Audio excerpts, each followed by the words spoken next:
Bom dia, pessoal. Hoje nós vamos ver o capítulo 5 do livro de Geografia, módulo 2, página 278, que vem começando a falar sobre o processo de urbanização no Brasil. Neste capítulo, nós vamos compreender o processo de crescimento da população urbana no Brasil, entender o processo de industrialização e a sua relação com a urbanização, identificar aspectos da vida na cidade e no campo, reconhecer na paisagem elementos do campo e da cidade e representá-los. Aqui nós estamos vendo duas fotos de um mesmo local, o Teatro Amazonas, que fica lá em Manaus, no estado do Amazonas, na região norte, tá? Aqui nós temos a primeira foto, que é por cerca de 1896, e a segunda foto mais acima, em 2017, tá? Quais modificações na paisagem a gente pode observar nessa foto? O que a gente vê de diferente na primeira foto, em preto e branco, e da foto colorida de 2017? O que a gente vê de diferente? Prédios. Prédios. Deixa eu ver.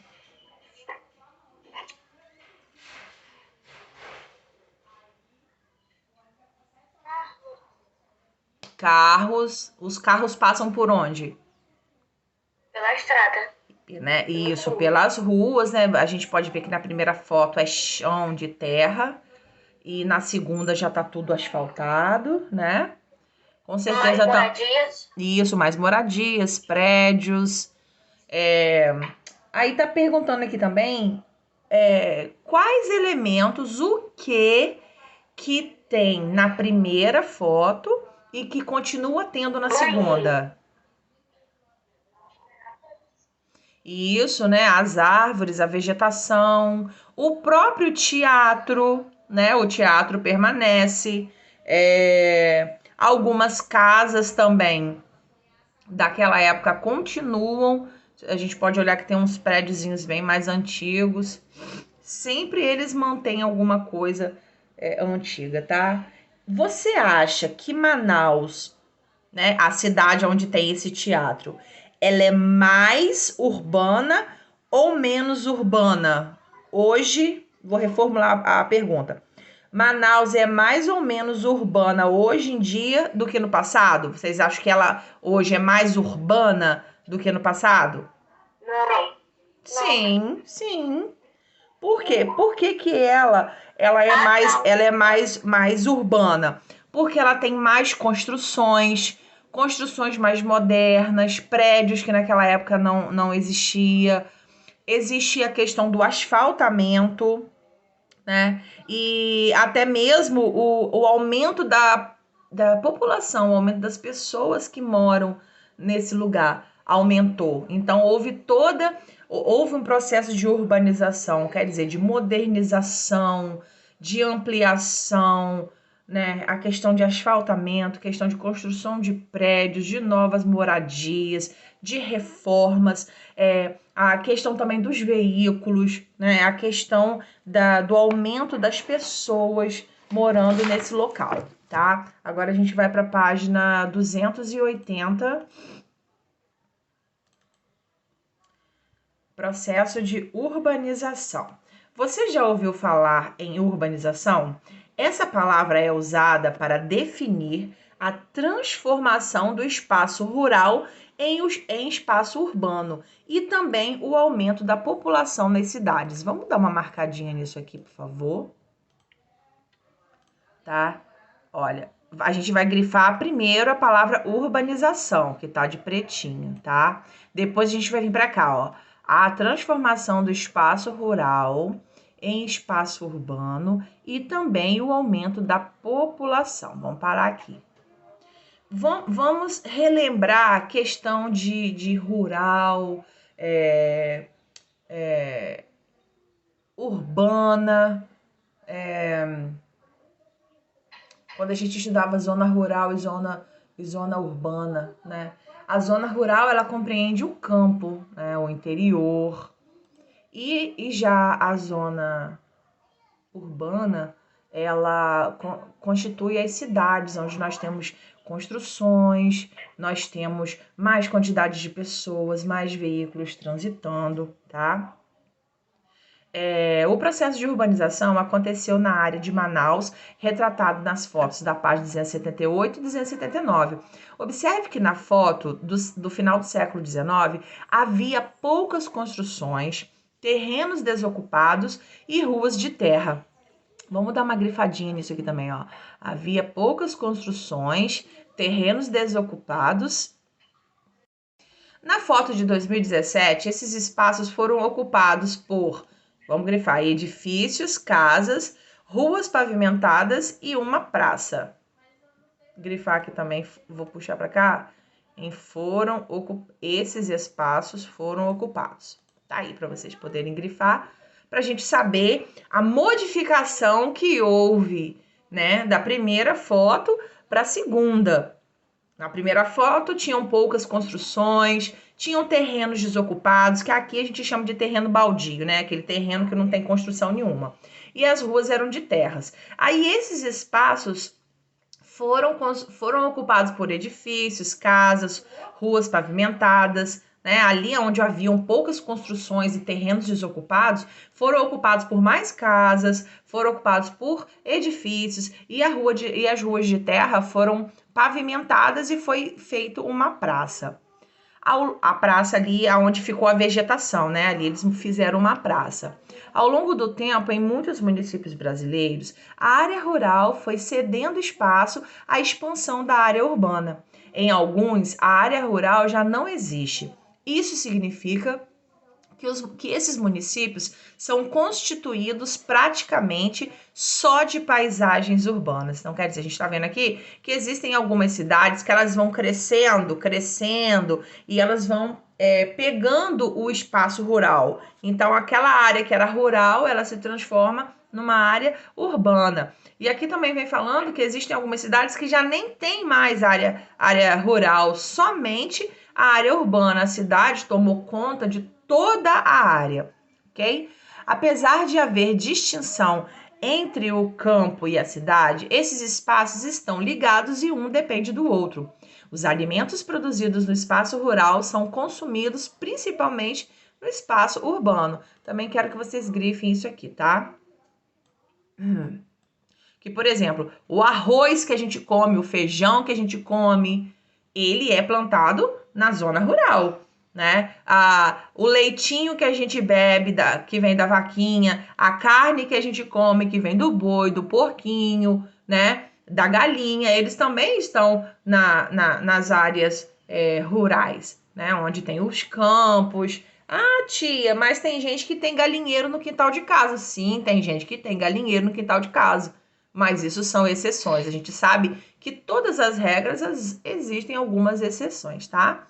Nas cidades, por sua vez, são desenvolvidos tecnologias e produtos e produzidos muitos artigos, como instrumentos, ferramentas e veículos utilizados no campo. Então, a gente vai grifar aqui também, ó. Nas cidades, são desenvolvidos tecnologias e produzidos muitos artigos, como instrumentos, ferramentas e veículos utilizados no campo, né? Então, é aquilo. Por isso que ali vem dizendo que eles estão ligados, porque um depende do outro, tá? Veja no exemplo representado na ilustração abaixo, que mostra o processo de produção do suco de laranja. Então, nós estamos vendo aqui o suco de laranja, ó. Primeiro, primeiro a laranja é plantada, né, colhida, depois ela é transportada pelo caminhão para uma fábrica de suco. Então, essa laranja na fábrica de suco, ela se transforma, né, em suco, ó, foi engarrafado. O caminhão de suco vai levar para o supermercado. A gente sabe que aqui, nesse meio aqui, termo entre a indústria e a fábrica, né, e o supermercado, às vezes existem algumas etapas. Por exemplo, vamos dar um exemplo de um suco aqui, Del Valle, né? O suco Del Valle, ele não sai direto da fábrica para o supermercado, né? O suco Del Valle, ele sai da fábrica, ele vai para uma coisa chamada atacadista, e esse atacadista vende para o supermercado, tá? Vamos dar um exemplo. O supermercado Açaí, aquele grandão, ele é um atacadista. Então, ele compra direto da fábrica, tá? E existem também algumas fábricas que elas têm os seus representantes que vendem também para os supermercados. Existem uns atacadistas que eles são menores, eles não têm uma loja física, né? Eles têm os representantes que têm um catálogo de produtos que eles vendem para os supermercados, né? Por exemplo, nós temos a fábrica da Coca-Cola, né? A Coca-Cola ela tem os seus representantes e os representantes vendem para os supermercados, para as padarias, para os bares, né? Aí vem direto. Mas aí existe uma diferença de preço. Qual a diferença de preço? Por exemplo, o que é atacado? Atacado é quando você compra um produto em grande quantidade. Por exemplo, essa capinha de óculos, tá? Se você comprar uma, ela vai custar, por exemplo, R$20, tá? Eu vou comprar uma, ela custa R$20. Aí, Camille tem uma lojinha. Aí, Camille vai comprar 20 capinhas dessas de óculos. Para Camille, já não vai sair mais a R$20, porque Camille comprou a quantidade. Então, de repente, para Camille, já vai sair, ao invés de 20, já vai sair a R$15 ou a 12. Aí vamos dizer que a Lana, ela tenha uma grande loja, que é tipo Líder Magazine, Riachuelo, Renner, C&A, tá? Então, ela é a dona de uma loja dessa, ela vai comprar 100, 200 capinhas dessa. Então, não vai custar nem 20, nem 15, nem 12. De repente, a Lana vai conseguir comprar essa capinha a R$10 ou a R$8, né? Porque quanto mais quantidade você compra, mais barato fica, tá? Muitas vezes, por exemplo, vamos falar de um refrigerante que é bonzinho, mas ele é mais barato, o Suquita, o refrigerante Suquita. Se você for no supermercado, na padaria, você vai comprar Suquita por R$5, 6, R$6,50. Às vezes você acha até por... o máximo que você acha isso, R$5. Se você for lá no Açaí, que é um supermercado enorme, ele é um atacadista, você vai comprar essa mesma suquita, que você paga R$5, R$6 na padaria e no supermercado aqui perto, você lá no Açaí vai pagar R$3,60. Mas por que ele consegue comprar mais barato? Porque ele compra em grande quantidade. Enquanto, vamos colocar, uma padaria compra 50 garrafas de refrigerante Suquita, o atacadão compra 500.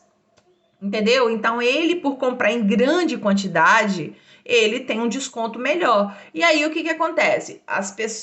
Muitas pessoas de lanchonete, pessoas até de padarias ou de bairros, eles vão nesses grandes atacadistas e compram esses refrigerantes que às vezes, porque o que acontece? Existe a diferença também. Você vai lá no Açaí, você compra a quantidade que você quiser, você vai ter o determinado desconto. Se você comprar com um revendedor, o revendedor ele vai te dar um limite. Por exemplo, você pode comprar a partir de 5 garrafas. Não pode comprar, por exemplo, 5, 6, 7, 3, não. Você tem que comprar tipo de 5 em 5. Ou você compra 5, ou 10, ou 15. Na verdade, a embalagem vem com 6, né? Então, tem que ser múltiplo de 6. Então, ou você compra a embalagem com 6, ou com 12, ou com 18, ou com 24. Tem que ir de 6 em 6, né? Então, aí existe essa diferença de preço para uma fábrica que vai produzir 500 refrigerantes e vai produzir 6. Né? Então, existe essa diferença de atacado, varejo. Então, as pessoas compram da fábrica e ali em cima daquele valor do produto, eles botam o seu lucro, botam os impostos. Existe a parte administrativa que cuida disso. Eu vou comprar... A Lana, que é dona da atacadista, comprou essa capinha a R$8. Por quanto que ela vai vender? Ela vai botar em cima dos R$ 8 o lucro que ela quer ganhar. Ah, eu quero ganhar 50% de lucro. Ela vai botar os 50%, ela vai botar o preço do transporte, que muitas vezes o transporte da fábrica para a loja tem um preço, tá? Não é de graça a entrega. Aí ela vai botar isso. Ah, tem imposto da nota fiscal, ela vai botar o imposto em cima. E aí, no final das contas, a capinha dela de R$ 8, ela vai vender para a pessoa que vai comprar a 20, que foi o mesmo preço que eu comprei, porque como eu comprei só uma, eu comprei na lojinha de Alana, porque a Alana vende uma, entendeu? Ah, Camille vai comprar por R$ 12 porque ela comprou uma quantidade menor. Então, Camille vai fazer a mesma coisa, vai botar o lucro que ela quer ganhar em porcentagem, tá, gente? Em porcentagem. Ah, eu quero ganhar 60% em cima desse material, né? Então, aí ela vai jogar porcentagem, ela vai jogar frete, se ela frete, ela vai pagar o imposto. Por que isso, gente? Porque ó, por exemplo, vamos ver, a Lana comprou por R$ 8 e vendeu por 20. Quanto que a Lana vai ganhar? Ela comprou por 8 e vendeu por 20. Quanto que ela vai ter de dinheiro aí? Isso aí, R$ 12, né? Então, esses R$ 12 que a Lana ganhou, desses R$ 12, ela vai ter que tirar dali para pagar funcionário, para pagar energia, pagar água, pagar o que ela tiver que pagar, imposto, e ainda ter o lucro dela. Lógico que a gente tá vendo só uma capinha, né? Mas aí é em toda a loja dela. Porque existem produtos que as pessoas podem botar uma porcentagem mais alta. Tem produtos que a porcentagem tem que ser mais baixa. Então, isso varia. A questão de porcentagem de lucro depende de cada empresa. Então, quanto mais ela vender, a cada capinha que ela vender, ela ganha R$ 12. Então, ela vai juntando 12 para ela ver o lucro dela. E junto com os outros produtos, de repente, no final do dia, a Lana, por ter uma grande loja atacadista, a Lana vende por dia R$ 10.000. Só que não são esses R$ 10.000 que vai para o bolso de Alana. Esses 10 mil ela tem que tirar, por exemplo, ela vendeu 10 capinhas. Desses 10 mil, ela tem que tirar os R$ 80 das 10 capinhas, porque se ela vendeu 10, ela tem que comprar mais 10. Porque ela não pode ficar sem capinha. Entendeu? Então, do lucro no final do dia, do dinheiro que você vende, ali você tira imposto, funcionário, bababá, para separar para comprar mais mercadoria, e no final de que você paga isso tudo, você vê quanto fica livre para você utilizar com você mesmo, tá? Então é mais ou menos assim que funciona com os produtos. Tirando as alfaces, os temperinhos verdes, que às vezes as pessoas têm hortinhas e elas mesmas plantam, colhem e vendem. Então é direto. Às vezes vocês ouvem um carro passar anunciando e fala assim, ó, do produtor direto para o consumidor. Quer dizer, a própria pessoa que produziu, né, que plantou, que cuidou, que colheu, é a que está vendendo. Então é uma coisa direta. Às vezes acontece isso com alguns produtos, não os industrializados, tá? Os industrializados têm o processo de plantação, de colheita e vai para uma fábrica, vai para uma indústria para dali ir para o consumidor, tá? Vamos dar uma olhadinha e ver o que tem aqui? Aqui está mostrando um gráfico de urbanização por região. Aqui nós temos, ó, Brasil, Norte, Nordeste, aqui embaixo são os anos, aqui é a porcentagem, esse traço aqui significa que aqui para baixo é rural e daqui para cima é urbano. Tá vendo o gráfico? Agora, ó, o rosinha, vamos dar uma olhada aqui. Olha, o tracinho verde Brasil, o azul escuro é a região norte, o vermelho é o nordeste, o marrom é o sudeste, o laranja, para alguns aí aparece amarelo, é o sul e o rosinha é o centro-oeste, tá vendo? Partindo daqui, ó, da porcentagem, o crescimento da urbanização. Tá vendo? Algumas regiões têm muito pouco, porque o crescimento foi bem acelerado, né? Então tá aqui o gráficozinho mostrando para vocês.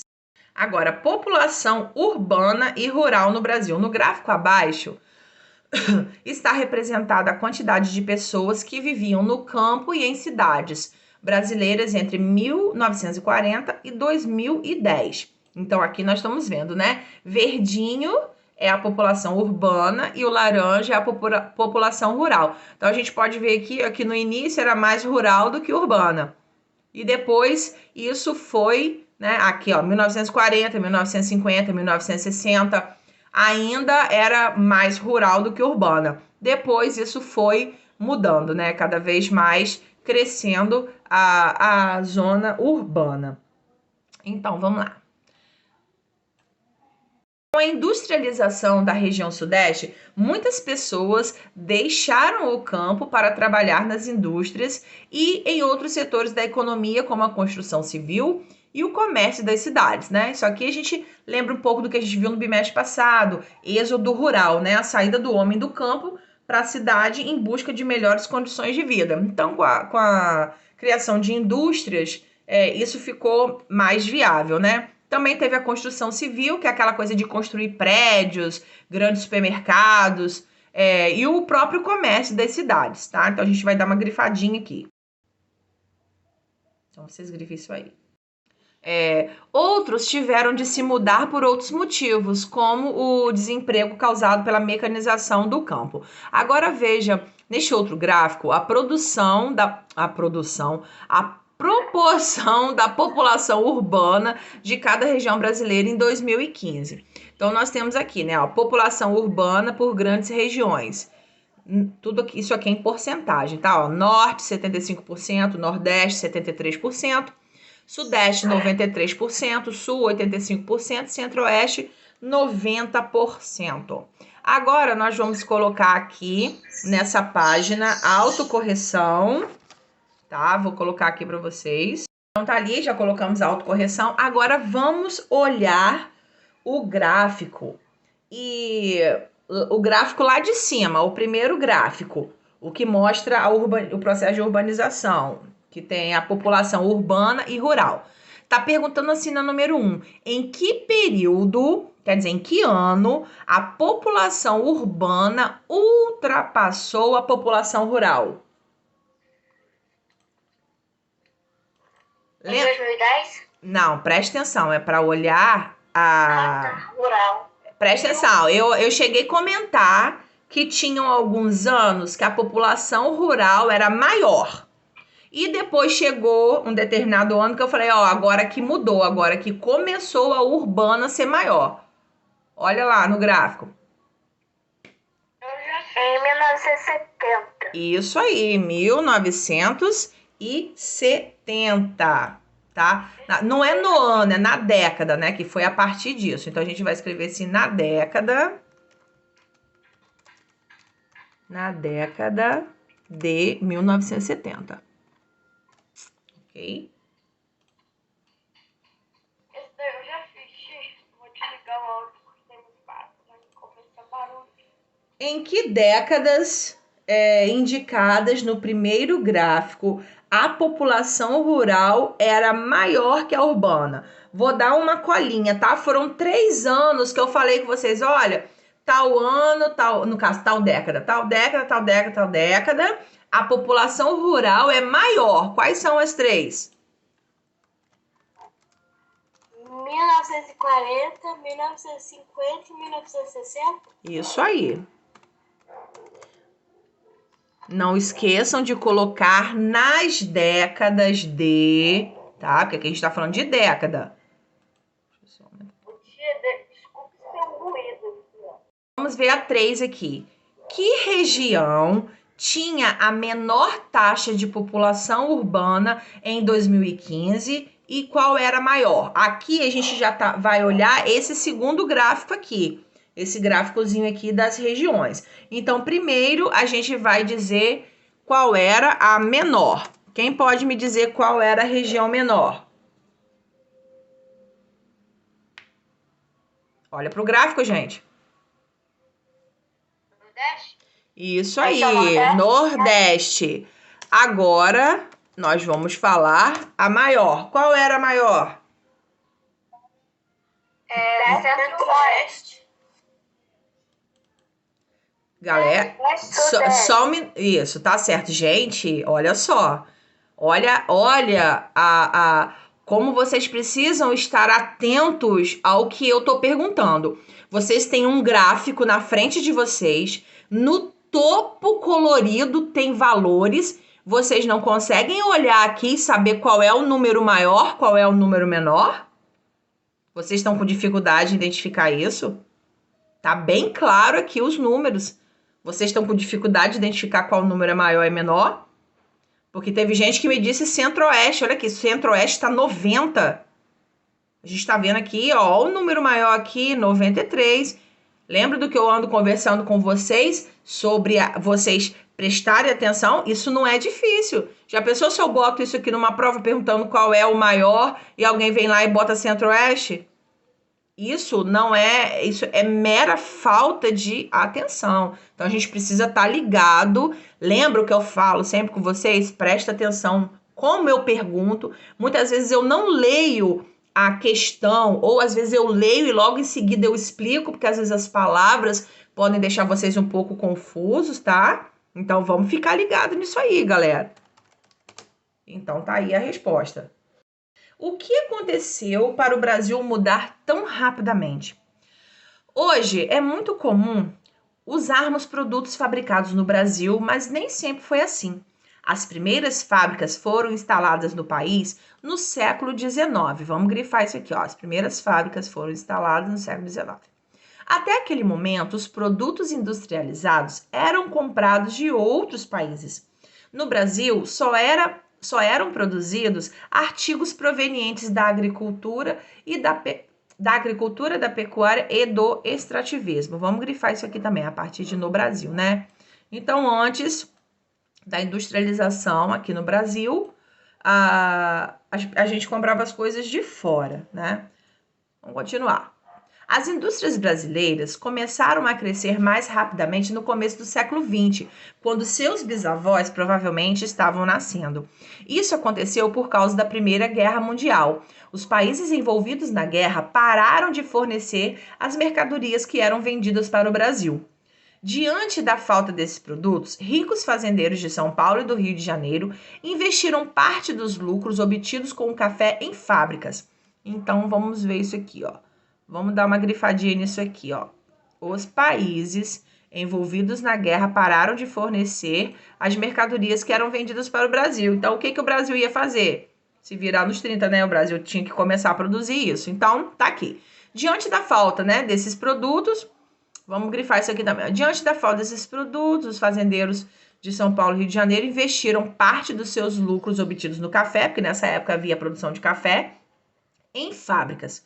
Para trabalhar nelas, contrataram imigrantes europeus que já haviam trabalhado em indústrias de seu país de origem. As primeiras indústrias foram instaladas em São Paulo e no Rio de Janeiro. Grifa isso, por favor. Porque nesses locais já havia, por exemplo, ferrovias que eram utilizadas para transportar o café.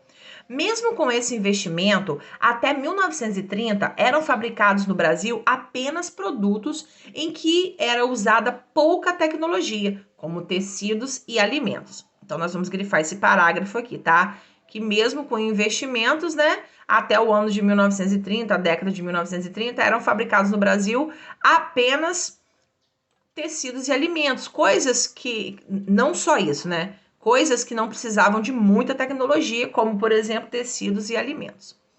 Subindo. Com a Segunda Guerra Mundial, a indústria brasileira teve novo impulso, pois os países envolvidos no conflito estavam com suas indústrias arrasadas e precisavam comprar produtos de outros países, entre eles o Brasil. Então, vamos botar aqui, ó. Vamos grifar isso aqui. Com a Segunda Guerra Mundial, a indústria brasileira teve um novo impulso. Ok, até aqui tá bom.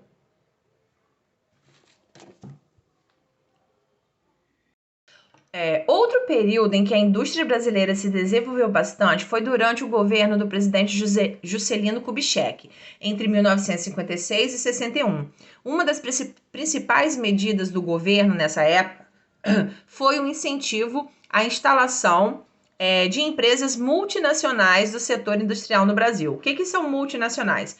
Empresas que têm sede em um país e filiais em outro, ok? Então, o então presidente da República, Juscelino Kubitschek, em inauguração da montadora Ford do Brasil, em São Bernardo do Campo, em São Paulo. Vamos ver aqui o que eu quero grifar aqui. Vamos botar aqui, ó. Grifar isso aqui, ó. Durante o período de Juscelino Kubitschek. A indústria brasileira se desenvolveu bastante aqui. Quero que vocês grifem isso aí.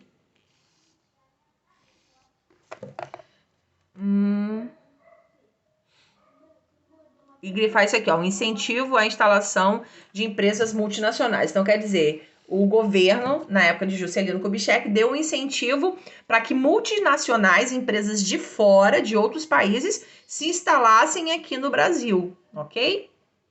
Vamos lá. Aqui, siderúrgicas. Então, vocês entenderam aqui, né? Grifa isso aqui também, porque isso é importante. Ó, multinacionais, empresas que têm sede em um país e filiais em outros. Agora aqui, siderúrgicas. Vamos grifar também indústrias em que se transforma o minério de ferro bruto em outros materiais como o aço, né? Então, ela pega o minério bruto na natureza e transforma em outros materiais. E agora aqui, metalúrgicas, indústrias em que são fabricados objetos de metal.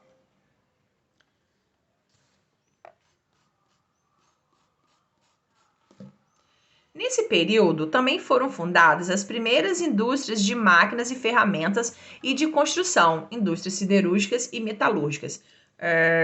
Quero que vocês grifem isso aqui também, ó, que foram fundadas as primeiras indústrias de máquinas e ferramentas e de construção, indústrias siderúrgicas e metalúrgicas, que além do incentivo, né, para a vinda das multinacionais, nesse período também foram fundadas esses tipos de indústria. Também chegaram as multinacionais que produziam equipamento para atividade rural, iniciando a mecanização e a modernização do campo. Mecanização, gente, foi aquela coisa de que um trabalho que 10 homens faziam, chegou uma máquina e substituiu os 10, tá? Os produtos fabricados em São Paulo e no Rio de Janeiro eram distribuídos para todo o país e as matérias-primas para as indústrias eram produzidas em diversos pontos do Brasil. Então, quer dizer, os produtos que eram fabricados no Rio de Janeiro e em São Paulo, a matéria-prima vinha de todo o Brasil, tá? Como os produtos industrializados têm mais valor que as matérias-primas,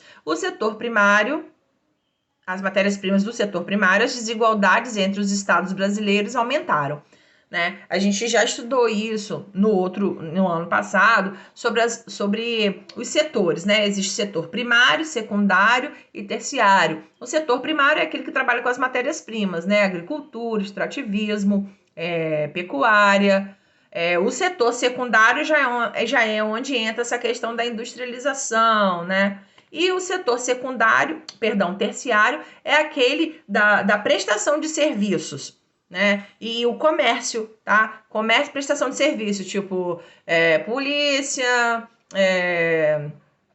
bombeiro, professor, médico. Isso nós estamos todos no setor terciário. Agora aqui, vamos ver aqui. Parte dos lucros obtidos na atividade cafeeira foi investida em qual setor da economia? Bem, vamos lá. Teve a Primeira Guerra Mundial e aí os produtores de café do Rio de Janeiro e de São Paulo juntaram seus lucros e começaram a criar o que no Brasil? Sobre o que nós estamos falando? Isso aí, indústrias. Então, aqui está perguntando qual é o setor da economia? Setor industrial. Então, tá aí, setor industrial. Então, aqui a gente vai precisar responder no caderno as outras questões, tá? Então, vamos dar uma olhadinha como é que vai ficar as respostas, tá? Então, tá aqui. Agora, 2. Explique por que os investimentos foram feitos em São Paulo e no Rio de Janeiro. porque essas cidades contavam com a maior infraestrutura para o desenvolvimento industrial, como ferrovias, energia elétrica, além da disponibilidade de mão de obra. 3. Porque a Primeira Guerra e a Segunda Guerra Mundial favoreceram o processo de industrialização no Brasil. Os países envolvidos na Primeira Guerra Mundial pararam de fabricar as mercadorias que eram vendidas para o Brasil. A falta desses produtos fez os fazendeiros de São Paulo e do Rio de Janeiro investirem parte dos lucros obtidos com o café em fábricas. Os países envolvidos na Segunda Guerra Mundial estavam com suas indústrias arrasadas e passaram a comprar produtos de outros países, como o Brasil. Vamos aqui por último para pesquisar exemplos de empresas multinacionais e das mercadorias que elas produzem. Tá? Então, nós temos aqui, 3 exemplos. Coca-Cola, bebidas, Motorola, equipamentos, tipo telefones, celulares, etc. E McDonald's, fast food. Então, aqui a gente encerra o livro de geografia de hoje.